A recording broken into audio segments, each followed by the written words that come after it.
इस लेक्चर में हम देखने वाले हैं magnetic field due to an arc.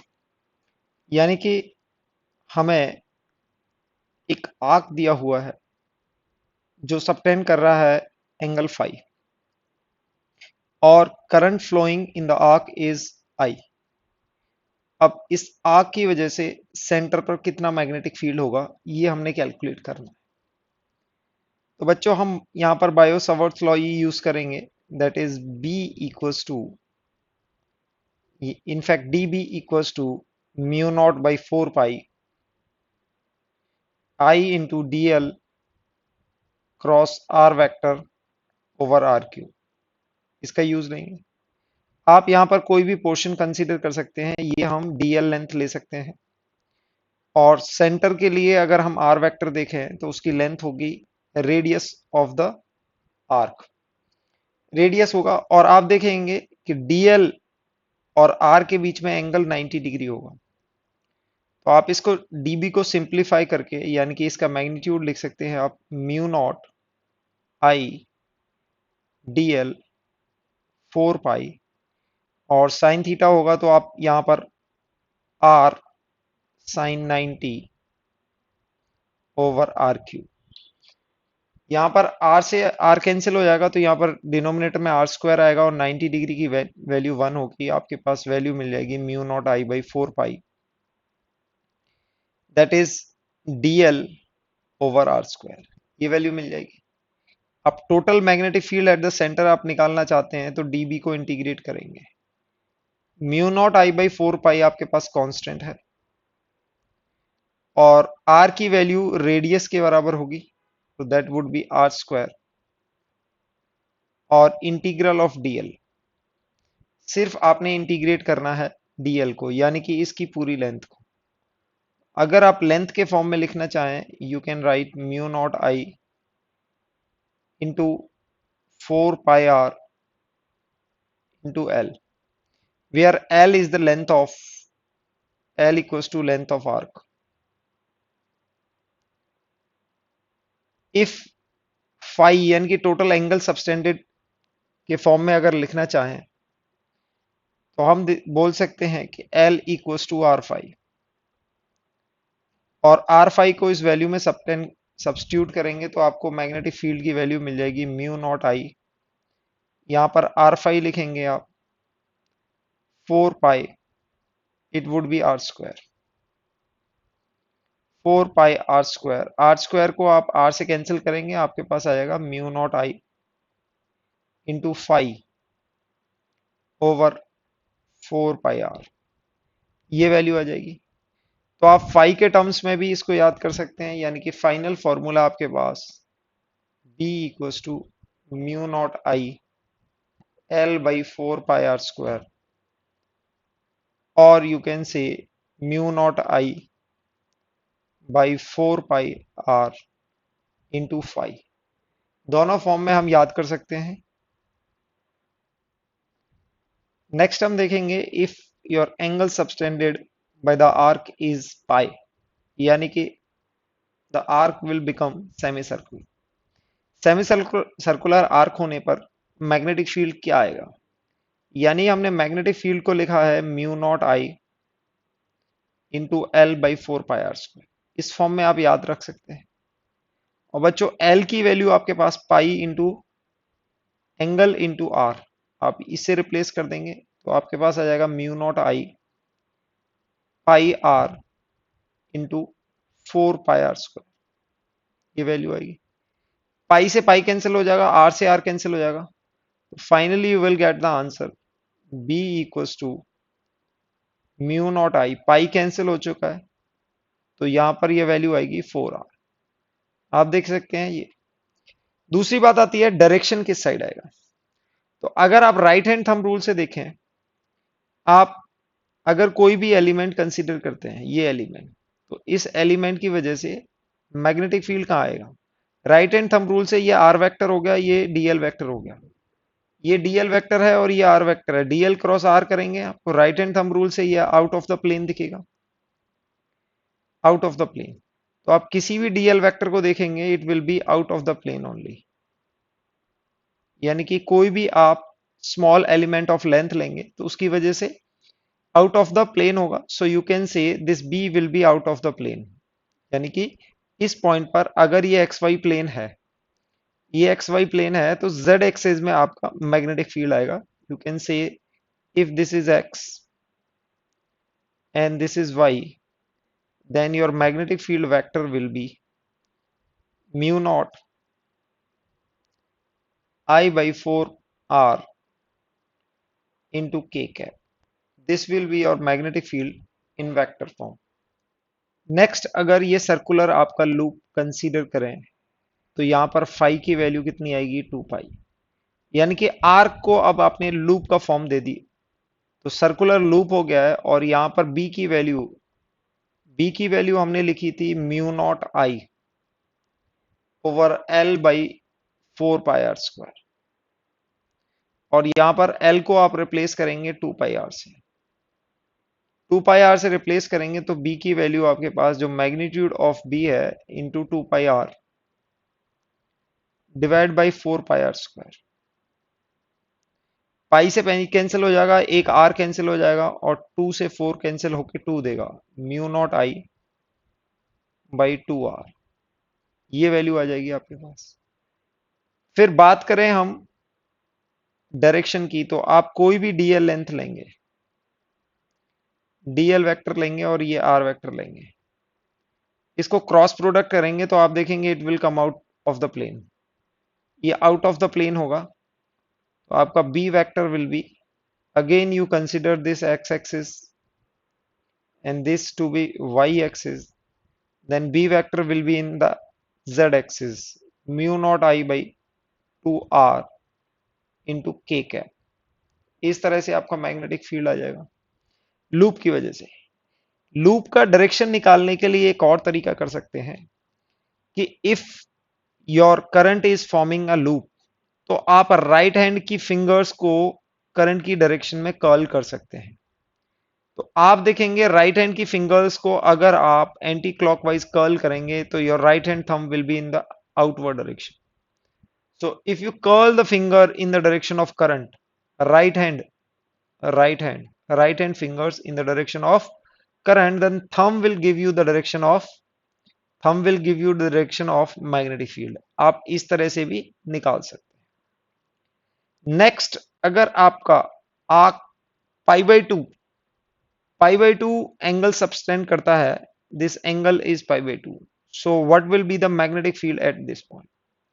तो अगर आप डायरेक्शन की बात करें तो ये देखो एंटी क्लॉकवाइज आ रहा है, और आपकी फिंगर अगर राइट हैंड की फिंगर इस डायरेक्शन में कर्ल करेंगे तो your thumb will be in the outward direction, that is out of the plane. This direction is out of the plane, coming out of the plane direction होगी। और जहां तक B के magnitude का सवाल है तो हम mu naught I into L 4 pi r square लिख सकते हैं। अब यहां पर आप L की वैल्यू क्या लिख सकते हैं, एंगल, यानी कि pi by 2 into are.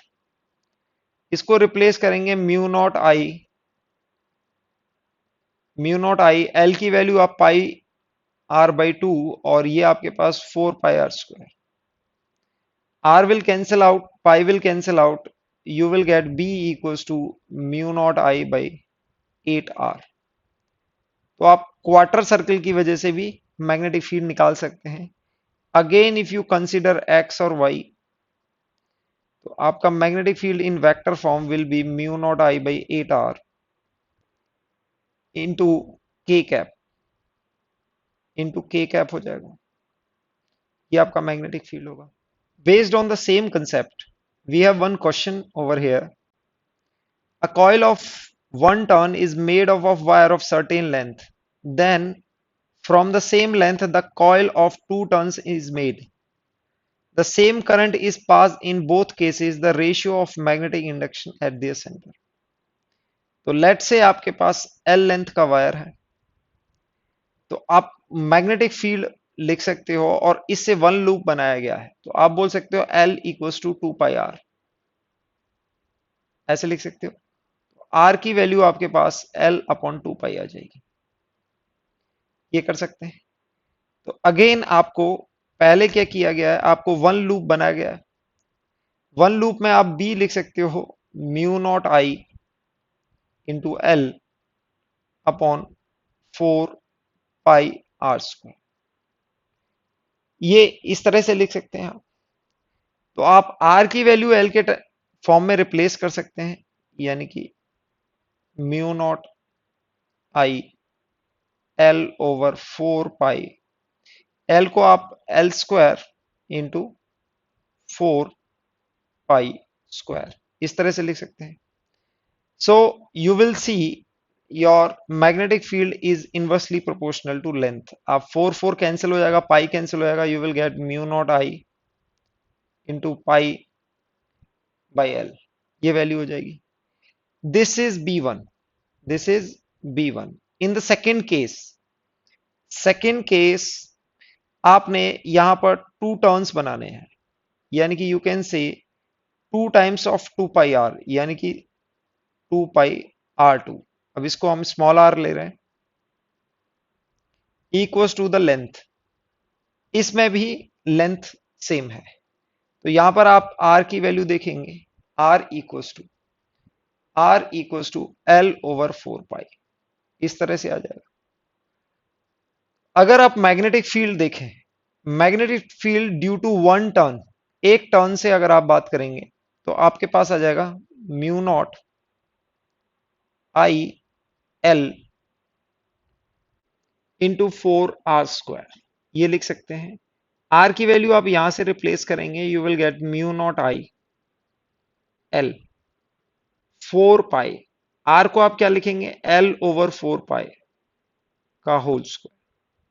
So you will get mu naught I L 16 पाई² बाई 4 पाई l²। आप यहां पर पाई से पाई कैंसिल करेंगे तो यहां पर ऊपर आपको 4 पाई मिलेगा, that is 4 pi I mu naught into I, denominator में एल आएगा। तो आप अगर कंपेयर करने जाएंगे तो B1:B2 आप निकालेंगे, B1:B2 आपको 1:4 आएगा। यानी कि सेकंड केस में फर्स्ट केस से फोर्थ टाइम्स आपका मैग्नेटिक फील्ड है, वहां पर नंबर ऑफ टर्न्स भी इंक्रीज हुए हैं और रेडियस भी डिक्रीज हो गया है। तो ट्वाइस तो टर्न की वजह से आएगा, और दूसरा आपका रेडियस भी हाफ हो गया है तो उसकी वजह से आएगा, क्योंकि magnetic field is proportional to length, यानी कि नंबर ऑफ लूप्स। आपके लूप दो हो गए, 2 बार टर्न ले रहा है, और इनवर्सली प्रोपोर्शनल टू रेडियस, और रेडियस हाफ हो गया है तो ये क्या होगा, 4 टाइम्स आपका मैग्नेटिक फील्ड होगा। So this will be your next question. भी हमारा लूप के ऊपर है। यहां पर ये दिया हुआ है, current loop consist of 2 identical semi circular part. ये देखो सेमी सर्कुलर पार्ट दे रखे हैं आपको, और दोनों का radius r, one is lying X Y axis, other is lying Y X Z. आप देख सकते हैं, अगर आप इसको एक्स एक्सिस मान रहे हैं और आप इसको वाई एक्सिस मान रहे हैं, तो आपका एक एक्स वाई प्लेन में है, और आप देख सकते हैं एक आपका एक्स जेड, यानी कि इसको आप कुछ जेड एक्सिस माने। तो अगर आप इसको जेड एक्सिस मान सकते हैं, तो दूसरा लूप सेमी सर्कुलर लूप है आपका। सेमी सर्कुलर लूप आप बनाएंगे तो कुछ इस तरह से आएगा, ये एक्स जेड में है। आप इसको कंप्लीट करें एक्स एक्सिस को, ठीक है। So this is X axis and this is Y axis, this is Z axis. तो आपका ये लूप एक्स जेड में दोनों का रेडियस सेम है। तो पहले आप एक्स वाई प्लेन की बात करेंगे। एक्स वाई प्लेन में अगर आप करंट इस तरह से मान लेते हैं, तो एक्स वाई प्लेन में आपका लूप होगा, एक्स वाई प्लेन में, sorry it is X Y, आपका लूप एक्स वाई प्लेन में है, और आपका मैग्नेटिक फील्ड जेड एक्सिस में आएगा। सो यू कैन से B1 इक्वल्स टू, और हमने सेमी सर्कुलर लूप की वजह से देखा था म्यू नॉट आई, तो यहां पर आ जाएगा 4r, और किस डायरेक्शन में आएगा, k कैप। B2 की बात करेंगे, B2 अगर इस तरह से आप, तो आप राइट हैंड फिंगर्स को इस तरह कर्ल करेंगे तो आपका मैग्नेटिक फील्ड इस डायरेक्शन में आएगा। मैग्नेटिक फील्ड वाइज एक्सिस में आएगा, राइट हैंड फिंगर्स को इस तरह कर्ल करिए, आपका थंब अपवर्ड डायरेक्शन में होगा, तो आपका करंट कुछ इस तरह से फ्लो करेगा इसमें, ऐसे फ्लो कर रहा है, इसमें ऐसे फ्लो कर रहा है। तो आप देखेंगे ये इस एक्सिस में और ये फ्लैट, यानी कि ये देखो हॉरिजेंटल है और ये वर्टिकल है। तो हॉरिजेंटल यानी कि B2 की वजह से mu naught I over 4R into Y cap और जे कैप, इसमें बोल सकते हैं। तो total magnetic field is along Y axis and Z axis, तो दोनों की वजह से अगर आप टोटल मैग्नेटिक फील्ड को लिखोगे B is equal to mu naught I by 4R, अगर कॉमन ले लें तो आपके पास आएगा J cap plus K cap. If you consider the magnitude of B, आप देखेंगे this is √2 times mu naught I by 4R, और जिसको सिंप्लीफाई करके you can write mu naught I by 2√2R। तो आप देख सकते हैं आपका आंसर नंबर 1 यानी कि ए ऑप्शन आपका मैच कर जाएगा, क्योंकि they are asking the magnitude of resultant magnetic field due to the two semi circular path. तो इस तरह से हमें थोड़ी सी 3D विजुअलाइजेशन भी करनी पड़ती है इसमें, क्योंकि मैग्नेटिक फील्ड जो भी लूप का प्लेन है उससे दूसरे प्लेन में जाएगा। इसमें आप देखेंगे एक्स वाई प्लेन में आपका लूप है और जेड एक्सिस में आपका मैग्नेटिक फील्ड जा रहा है, और इसमें देखेंगे एक्स जेड प्लेन में आपका लूप है और वाई एक्सिस में आपका मैग्नेटिक फील्ड जा रहा है। तो इस तरह से आपको 3D विजुअलाइजेशन भी करनी पड़ती है। ये थोड़ा अच्छा लेवल का क्वेश्चन है। इस क्वेश्चन में हमें दिया हुआ है, इसमें 3D विजुअलाइजेशन थोड़ी ज्यादा जरूरत पड़ेगी। देखो आपको दो वायर भी दे रखे हैं और एक सेमी सर्कुलर लूप दे रखा है। तो अब अगर वायर की बात करें तो a wire carrying current I has shape as shown in the adjoining figure, यानी कि यहां पर फिगर जो दे रखी है इसके अकॉर्डिंग आपने linear part of the wire is very long parallel to the X axis, semicircular portion is lying in YZ plane, okay, और मैग्नेटिक फील्ड एट O, यानी कि ये पॉइंट बोला हुआ है आपको O, इस पर आपको मैग्नेटिक फील्ड निकालना है। तो जैसा कि हमने देखा, अगर वायर की वजह से देखेंगे तो वायर में आप ऐसे इस डायरेक्शन में आप अगर थंब करेंगे तो आपकी फिंगर कर्ल होंगी नीचे की डायरेक्शन में, तो इसमें इसकी वजह से आएगा नीचे की डायरेक्शन में, ओके। अगर आप इस डायरेक्शन में आप राइट हैंड करेंगे, राइट हैंड थंब करेंगे तो अगेन आपकी फिंगर कर्ल्स होंगी डाउनवर्ड डायरेक्शन, यानी कि आप इसको पोर्शन 1 कंसीडर करें, इसको पोर्शन 2 कंसीडर करें और इसको पोर्शन 3 कंसीडर करें। तो अगर आप देखते हैं कि बी वन आप निकालने जाएं तो आपको कितना मिलेगा, that is mu naught I, semi circular loop का हमने पढ़ा था, अपॉन 4R, और ये डिस्टेंस आप देखेंगे, ये डिस्टेंस किसके इक्वल हो जाएगा, रेडियस के इक्वल हो जाएगा, तो इसको आप R लिखेंगे, दैट इज R। और sine theta 1 plus sine theta 2, आपको ये फॉर्मूला पता था कि यहां पर sine theta 1 plus sine theta 2 आता है, और सेमी सर्कुलर के केस में क्या होता है, थीटा 2 0 और थीटा 1 π/2, ये हो जाता है। तो π/2 साइन थीटा 1 की वैल्यू 1 आ जाती है, तो ये आपका टोटल होगा B1।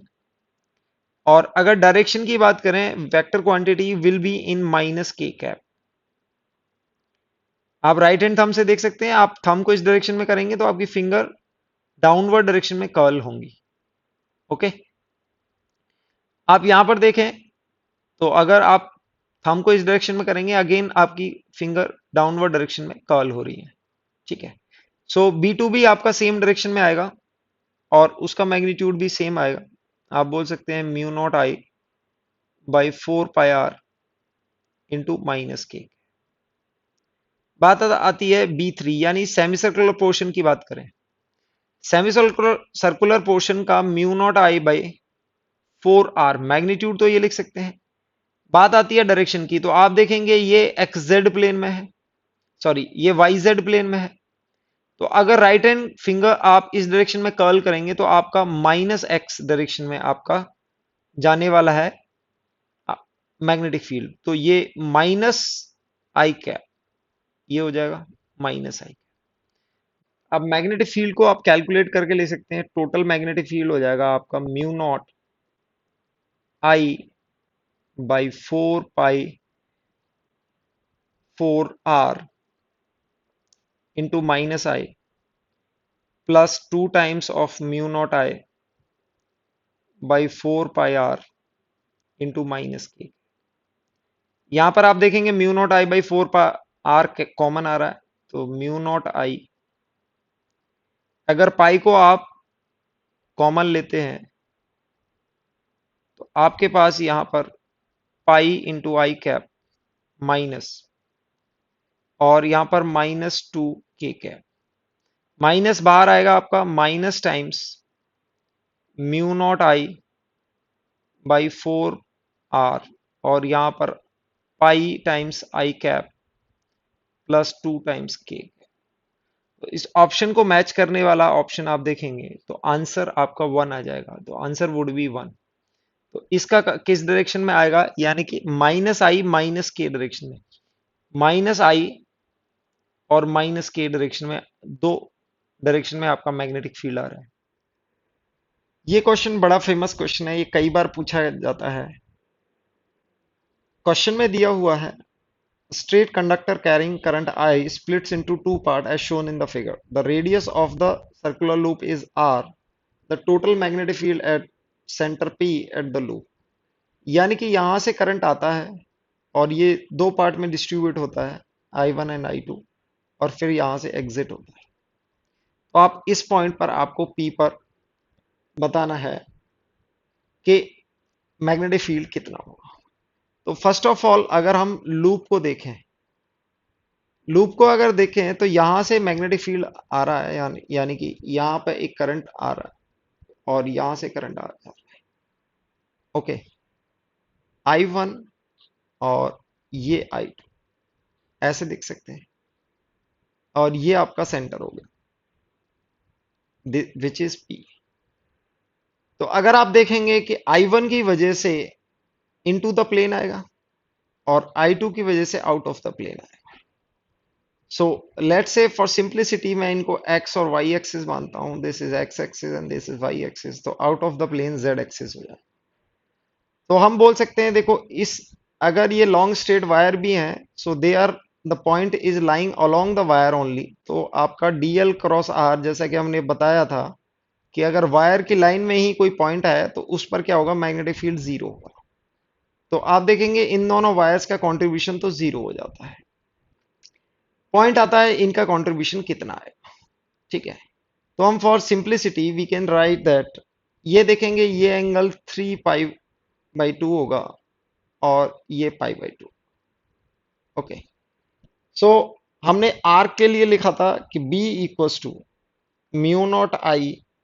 Mu naught times I into 5/2 R, इस तरह से हमने लिखा था, ये हमने लिखा था ओवर 4 आर।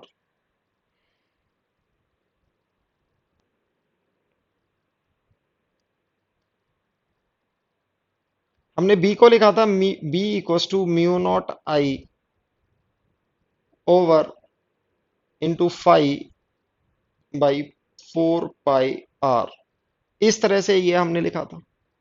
तो आप एक में देखेंगे 3 पाई बाई 2 बन रहा है, एक में पाई बाई 2 बन रहा है, बट करंट डिफरेंट है और एंगल भी डिफरेंट है, तो हम इसको B1 बोल सकते हैं। B1 equals to mu naught I1 into 3 pi by 2, okay, 3 pi by 2 over 4 pi are, ये हो जाएगा।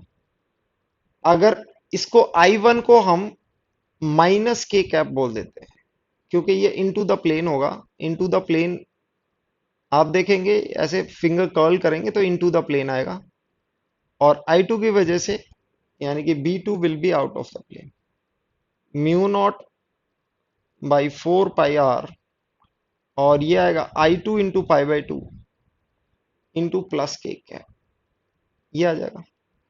अब बात आती है कि I1 I2 किस तरह से डिवाइड होगा। तो आप देखते हैं कि कभी भी ये पॉइंट, इस पॉइंट को A और इस पॉइंट को अगर B मान लें, तो आप देखेंगे ये दो रेजिस्टेंस हैं, दो रेजिस्टेंस हैं, तो करंट इज, यानी कि I1 upon I2 is inversely proportional to the resistance, यानी कि equals to R2 over R1, ये होगा। और आर क्या होता है, R is directly proportional to length, और लेंथ को हम फाई से रिलेट कर सकते हैं, यानी कि जो भी एंगल सबटेंड कर रहा है। आप देख सकते हैं जितनी ज्यादा लेंथ होगी उतनी ही आर इंटू फाई, जितना भी एंगल है ये, इसको आर से मल्टीप्लाई कर दें तो ये लेंथ आ जाएगी हमारी। तो यानी कि अगर रेजिस्टेंस की बात करें तो रेजिस्टेंस कितना होगा, resistivity length upon area, length upon area दोनों सेम है, तो resistance is proportional to length, and length is directly proportional to phi, जितना एंगल सबटेंड कर रहा है ये। Okay, so we can say that finally R1 over R2, which is equals to I2 over I1, which is equals to L1 over L2, और L1 की value लिख सकते हैं हम R इंटू 3 पाई बाई 2, और इसको लिख सकते हैं R इंटू पाई बाई 2। यहां से आप सिंप्लीफाई करके देखेंगे, आप I1 into 3 pi by 2 equals to I2 into pi by 2, ये आ जाएगा। यानी कि ये प्रोडक्ट दोनों सेम है, I1 into 3 pi by 2 equal to I2 into pi by 2, दोनों प्रोडक्ट सेम है, और ये टर्म दोनों कांस्टेंट है। और ऑपोजिट डायरेक्शन में आप देख सकते हैं, ऑपोजिट डायरेक्शन में है तो ये दोनों कैंसिल हो जाएंगे, यानी कि you can say that B1 equals to minus B2, so B1 plus B2 will give you zero, तो दोनों जीरो देंगे due to this relation, so your answer will be zero. बच्चों अभी तक हमने इलेक्ट्रोस्टैटिक्स के बारे में देखा था, यानी कि when electron was at rest, अगर हम रेस्ट की बात करें, so the charge at rest was producing some electric field, एक इलेक्ट्रिक फील्ड क्रिएट हो रहा था due due to charge at rest, और इलेक्ट्रिक फील्ड से एक फोर्स एक्सर्ट हो रही थी, फोर्स एक्सर्ट होती है, force on rest charge q, okay, so there was electric field due to a charge at rest.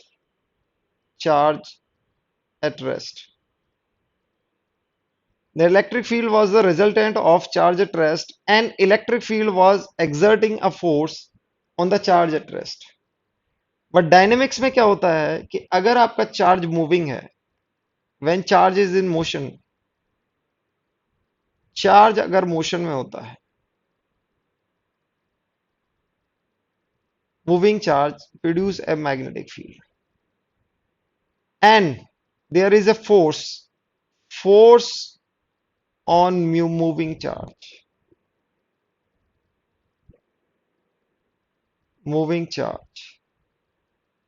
in the presence of magnetic field, यानी कि एक moving charge magnetic field create करता है, और मैग्नेटिक फील्ड सिर्फ moving charge पर ही force लगाता है, यानी कि सिर्फ एक मूविंग चार्ज ही मैग्नेटिक फील्ड क्रिएट कर सकता है, rest charge magnetic field create नहीं कर सकता है। सिमिलरली आपका मैग्नेटिक फील्ड सिर्फ मूविंग चार्ज पर फोर्स लगाएगा, रेस्ट चार्ज पर फोर्स नहीं लगाएगा, जैसा कि हमने स्टैटिक में देखा। तो हमने देखा करंट के, there was a magnetic field due to current because the charge was moving in the wire. अगर आप ये देखें कि स्ट्रेट वायर्स की वजह से आपके पास, तो यहां पर क्या हो गया, इलेक्ट्रॉन ऑपोजिट डायरेक्शन में मूव कर रहा है, so there is a motion of electrons inside the wire, so the net resultant is magnetic field is created around the wire। अब हम देखते हैं कि जैसे करंट करंट कैरिंग वायर में चार्ज अगर मूव हो रहे हैं तो आपका मैग्नेटिक फील्ड क्रिएट होगा। सो अगर करंट की वजह से चार्ज ना मूव हो, केवल सिंगल चार्ज अगर मूव हो रहा हो, तो वहां पर मैग्नेटिक फील्ड किस तरह से हम निकालेंगे। So we will use the Biot Savart's law only, यही यूज करेंगे हम। और अगर आपके चार्ज की वेलोसिटी v है और यहां पर चार्ज की वैल्यू है q, और ये r vector, you need to find out the magnetic field due to point p। तो हमने बायो-सावर्ट्स लॉ में लिखा था magnetic field at point P is mu naught by 4 pi I D L cross R by R cube. ये हमारा Biot Savart's law था। अब इसको हम मॉडिफाई करेंगे, हम आईडीएल को क्या लिख देंगे, हम क्यू भी लिख देंगे। अब आईडीएल को क्यू भी लिख सकते हैं, आप देख सकते हैं this is Q by T into L, this is Q और एल बाई टी, आप सेम चीज है। आपने बस टी को एल के नीचे ले गए तो ये क्या बन जाएगा आपका, ये वी बन जाएगा। सो आप रिप्लेस करोगे क्यू डी एल को, सॉरी आई डी एल को क्यू इंटू वी से। So you will replace Q times V cross R by R Q. This will give you the magnetic field at point P. Okay. So on the based on this concept, we'll see few questions. कि अगर आपका एक charge circular motion कर रहा है with uniform velocity v, सो उसकी वजह से हम सेंटर पर मैग्नेटिक फील्ड देख सकते हैं। तो पहली बात है, अगर आपका ये चार्ज कैसा है, पॉजिटिव है, पॉजिटिव चार्ज, और ये कैसा जा रहा है, एंटी क्लॉकवाइज जा रहा है। एंटी क्लॉकवाइज जा रहा है तो राइट हैंड थंब रूल से ये मैग्नेटिक फील्ड आपका आउटसाइड आएगा। आउटसाइड आएगा क्योंकि हम करंट को इसी डायरेक्शन में मान लेंगे और ये देखेंगे हम राइट हैंड की फिंगर इस डायरेक्शन में कर्ल करेंगे और आपका मैग्नेटिक फील्ड आउट आ जाएगा। अगर ये आपका चार्ज नेगेटिव हुआ और एंटी क्लॉकवाइज डायरेक्शन में गया तो आपका magnetic field out of the plane नहीं, इनटू द प्लेन आएगा, यानी कि opposite of that is of positive charge. तो इसके लिए हम क्या निकालेंगे, सीधे फॉर्मूला यूज करेंगे, म्यू नॉट आई की जगह आप क्या रखेंगे, Q into V R cross R Q by 4 pi. Cancel होके आपके पास ये मिल जाएगा mu naught by 4 pi Q V by R square, इस तरह से आ जाएगा। इफ इन केस इस चार्ज की आपको कांस्टेंट वेलोसिटी ना दी गई हो और एंगुलर वेलोसिटी दी गई हो ओमेगा, अगर आपको ओमेगा दी गई है तो आप क्या करेंगे, v को ओमेगा आर से रिप्लेस कर देंगे। तो यहां पर जो v था उसकी जगह आप ओमेगा आर रिप्लेस करेंगे और r एक और नीचे कैंसिल हो जाएगा। तो आपके पास फाइनल फॉर्मूला आने वाला है mu naught by 4 pi Q omega over R, इस तरह से फॉर्मूला आ जाएगा। तो आप देखेंगे this will be your next second formula. कई बार आपको फ्रीक्वेंसी दी होती है, फ्रीक्वेंसी, तो बच्चों फ्रीक्वेंसी अगर आपको याद है कि फ्रीक्वेंसी को हम 2 पाई बाई ओमेगा लिखते हैं, frequency is 2 pi by omega, आप ओमेगा को लिख रख सकते हैं 2 पाई एफ। तो आप अगर ओमेगा, देखो ये ओमेगा के फॉर्म में रिप्लेस आ गया, आप अगर इसको, अगर आपको फ्रीक्वेंसी दी गई है कि फ्रीक्वेंसी इज एफ हर्ट्ज, इससे अगर ये रोटेट कर रहा है तो find the magnetic field at the centre. तो आप क्या करेंगे, mu naught by 4 pi Q, और आप किससे रिप्लेस कर देंगे, ओमेगा क्या आएगा 2 पाई एफ ओवर आर, यहां से 2 पाई से 4 पाई, यानी कि mu naught by 2 R into Q into F, ये आपका एक्सप्रेशन आ जाएगा, mu naught by 4 pi Q, और इसको आप 2 पाई एफ लिख देंगे। बाई 2010 और 11 में जेई मेंस का क्वेश्चन है। क्वेश्चन में दिया हुआ है charge Q is uniformly spread over thin ring of radius R, यानी कि यहां पर चार्ज क्यू यहां पर रिप्लेस किया गया है। Okay, thin ring Q replace किया, टू टोटल। अब यहां पर हम बोल सकते हैं rotates with axis uniform frequency the magnitude of induction eight the centre. ऐसे केस में आप किसी भी केस में आपको दिया जाए तो आप सीधे इफेक्टिव करंट बोलेंगे।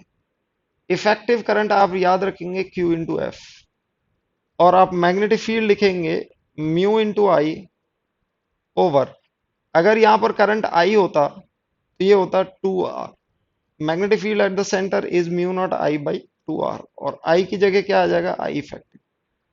तो magnetic field at the centre will be mu naught into Q into F over 2 R. ये आपका आंसर हो जाएगा, और answer will be your B part, that is mu naught Q F by 2 R. तो सीधे इस कंसेप्ट पर question पूछे जाते हैं। तो आप क्या रिप्लेस करेंगे, आप इसको याद रखेंगे, आप आई को क्यू इंटू एफ से रिप्लेस कर दें, always you will get the answer. यहां पर ये देखें, यहां पर एफ आएगा, आई इंटू एफ, सॉरी क्यू यहाँ पर आप इसको एक्सप्रेशन को लिखेंगे mu naught Q into F by 2r। ये एक्सप्रेशन आ रहा है। तो आप देखेंगे आई को आपने किससे रिप्लेस किया है, क्यू एफ से रिप्लेस किया है। तो जब भी आपको इस तरह से का क्वेश्चन आए कि रिंग को घुमाया जा रहा है तो आप आई को क्या करेंगे, क्यू एफ से रिप्लेस कर। Next question again based on this question, आप इस क्वेश्चन को होमवर्क में करेंगे। क्वेश्चन में दिया हुआ है an electron moves in a circular orbit with uniform speed v, it produce a magnetic field b at the centre of circle, the radius of the circle is proportional to. यानी कि यहाँ पर एक electron v speed से घूम रहा है in orbit of circular r, radius r है और यहाँ पर b है। तो आपको r बताना है कि b और v के किस रिलेशन को फॉलो करेगा। तो ये ऑप्शन है, ये आपका होम। नेक्स्ट क्वेश्चन देखते हैं, ये 2020 में ही पूछा गया है क्वेश्चन, अच्छा क्वेश्चन है। यहाँ पर आपको एक पार्ट दिया हुआ है, this A B D, this is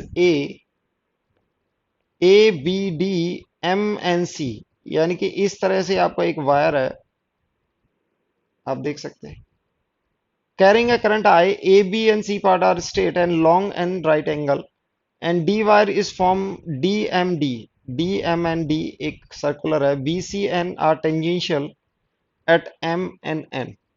यानी कि आप देखेंगे AB and BC are the tangent, okay. तो आपको बताना है कि magnetic field at the centre of circle, यानी कि इस सेंटर पर कितना होगा। तो आपको ये तीन पार्ट टाइप्स दे रखे हैं। तो एक पार्ट आपका ये होगा, एक पार्ट आपका ये होगा और एक सर्कुलर पार्ट होगा। तो ये करंट कुछ इस तरह से घूम रहा है। तो सर्कुलर पार्ट की वजह से देखेंगे आप आउट ऑफ द प्लेन है, इस पार्ट की वजह से भी आप देखेंगे राइट हैंड थंब रूल से अगर थंब को इस डायरेक्शन में करें will be in out of the plane. But आप देखेंगे इस पार्ट की वजह से, इस पार्ट की वजह से इनटू द प्लेन होगा। तो यहां पर आप इसको बोल सकते हैं B1 B2 and B3। B1 and B3 are in opposite direction और B3 की डायरेक्शन में B2 भी है। तो आप B3 B2 को पॉजिटिव डायरेक्शन में ले सकते हैं। तो आप देख सकते हैं B2 कितना होगा, B2 को हमने लिखा है mu naught I by 2r, ये आया है। और B3 आप देख सकते हैं यहां से अगर एंगल डालें तो this is R and this is also R। तो ये आपका 45 डिग्री होगा और ये इनफाइनाइट है तो पाई बाई 2 होगा। तो आप लिख सकते हैं B3 को mu naught I by 4 pi D that is R, okay. Sine 45, sine 45 plus sine pi by 2, ये हो जाएगा। यानी कि 1/√2 plus 1 times mu naught I by 4 pi R, 4 pi are, ये आपका B3 हो जाएगा। ये B3 हो गया। अब आपका B1, आप B1 का देखें तो आप ये देखेंगे दिस इज, इस पॉइंट पर देखें तो यहां से ये अगर एंगल होगा तो ये पाई बाई 4 और ये पाई बाई 2। तो यानी कि आपके पास B1, पहले तो माइनस लगा देते हैं mu naught I by 4 pi R. अब आप देखेंगे ये सेमी सर्कुलर अगर यहां तक होता तो सेमी सर्कुलर होता। तो आप देखेंगे दो एंगल बन रहे हैं, इस एंगल से ये पाई बाई 4 बन रहा है और ये पाई बाई 2, यानी कि pi by 2 minus pi by 4 होगा। तो sine pi by 4, sine pi by 2 minus sine pi by 4, ये हो। So you will see this is minus mu naught I. अगर माइनस को अंदर एब्जॉर्ब करते हैं हम तो आपके पास आएगा mu naught I by 4 pi R और ये आएगा 1/√2 -1। इन दोनों को आप प्लस करने वाले हैं, इन दोनों को आप प्लस करने वाले हैं तो -1 प्लस 1 कट जाएगा। तो आपके पास आ जाएगा 2 टाइम्स ऑफ म्यू नॉट। अब तीनों को आप प्लस करें तो यानी कि B1 B2 प्लस B3 आपके पास आएगा 2 times mu naught I by 4 pi R times 1/√2। 1/√2 से कैंसिल होके √2 आ जाएगा, प्लस V2 को आप देखें तो mu naught I by 2R। Mu naught I by 2R को अगर आप कॉमन ले लें, mu naught I by 2R अगर कॉमन ले लें, mu naught I by 2R आपने कॉमन ले लिया है, तो यहां पर देखेंगे 1/√2 आएगा और √2 पाई भी आएगा +1। तो आप देख सकते हैं यहां पर अगर आप पाई को कॉमन लेते हैं, बाहर लेते हैं, तो यहाँ पर एक पाई आ जाएगा, पाई से मल्टीप्लाई होके यहाँ पर एक पाई आएगा। This is 2πr 1/√2 plus pi. तो आप देखें आपका ऑप्शन नंबर 1 ए हो जाएगा। तो आप इसमें थोड़ी सी कैलकुलेशन करेंगे, कैलकुलेशन में आप देखेंगे पाई को अगर बाहर लेंगे तो आपके पास ये एक्सप्रेशन आएगा और यहाँ पर एक्सप्रेशन इस तरह से ये एक्सप्रेशन बन जाएगा। आप इसको कॉमन लेके सॉल्व कर सकते हैं। You will get the answer 1। Again next question है। नेक्स्ट क्वेश्चन में दिया हुआ है अ current loop having two circular arcs joined by two radial lines, it carries a current of 10 ampere, the magnetic field at close to it। तो आप देख सकते हैं अगर इसकी वजह से हम ले तो यानी कि आपको दो लूप दे रखे हैं बट दोनों का एंगल सेम है और रेडियस डिफरेंट है। Let's say this is R1 and this is R2, ये पूरा R2। तो एक की वजह से आप देखेंगे एंटी क्लॉकवाइज और एक की वजह से क्लॉकवाइज आ रहा है। तो एंटी क्लॉकवाइज की वजह से आउट ऑफ द प्लेन आएगा और क्लॉकवाइज की वजह से इनटू द प्लेन आएगा। अब देखते हैं आर डिनोमिनेटर में आ रहा है तो इसकी वजह से डोमिनेट करेगा। तो हम बोल सकते हैं mu naught I by 4 sorry upon 4R 4πR इस तरह से लिख सकते हैं इंटू फाइव। ये हो सकता है B1 और इसको आप रिप्लेस कर सकते हैं R1 से और B2 क्या होगा म्यू नॉट आई 5 4πR2। आप देखेंगे फाई दोनों के अंदर सेम है और फाई की वैल्यू है π/4। R1 R2 डिफरेंट है और ऑपोजिट डायरेक्शन में होंगे और इसको माइनस भी लिख सकते हैं। तो हम लिख सकते हैं B1 plus B2 is mu naught I into 4 that is π/4 into 4π 1/R1 minus 1/R2। इसको आप सॉल्व करेंगे, आप इसमें R1 और R2 की वैल्यू, R1 को आप लिख सकते हैं 3/100 और R2 को लिख सकते हैं आप 5/100। आप ये रिप्लेस करेंगे और V की वैल्यू कैलकुलेट करेंगे, you will gate V will be approx 1 × 10⁻⁵ Tesla. आपको B डी ऑप्शन के अप्रॉक्स मिल जाएगा।